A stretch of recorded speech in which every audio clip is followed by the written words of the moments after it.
Noong unang panahon, ayon sa mga matatanda, mayroong 7 maningning na buwan na nagbibigay liwanag sa langit gabi-gabi.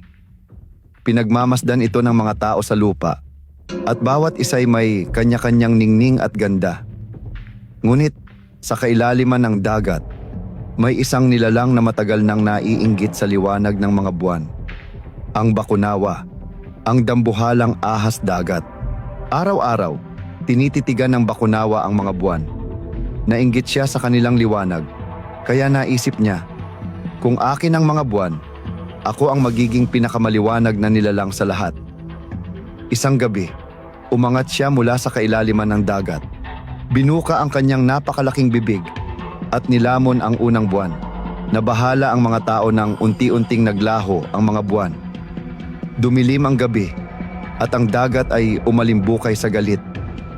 Nanawagan sila kay Bathala, ang dakilang Diyos, upang iligtas ang kalangitan. Si Bathala ay nagpadala ng kulog at kidlat upang takutin ang bakunawa.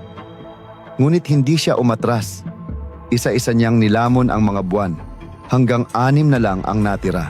Nang nilamon ng bakunawa ang panghuling buwan, tuluyang dumilim ang mundo. Ang mga tao'y natakot at nagsigawan. Ngunit ayon sa mga matatanda, kapag naganap ito, kailangang gumawa ng malakas na ingay upang iluwa ng bakunawa ang buwan. Kaya sabay-sabay silang nagpatunog ng kampana, tambol at palayok. At sa bawat tunog, umatungal ang bakunawa sa sakit hanggang sa iluwa niya ang buwan. Nang bumalik ang liwanag ng buwan, nagpasalamat ang mga tao kay Bathala. Mula noon, tuwing may eklipse, naniniwala silang sinusubukan muli ng bakunawa na lamunin ang buwan. Kaya't palagi silang nag-iingay upang itaboy ito.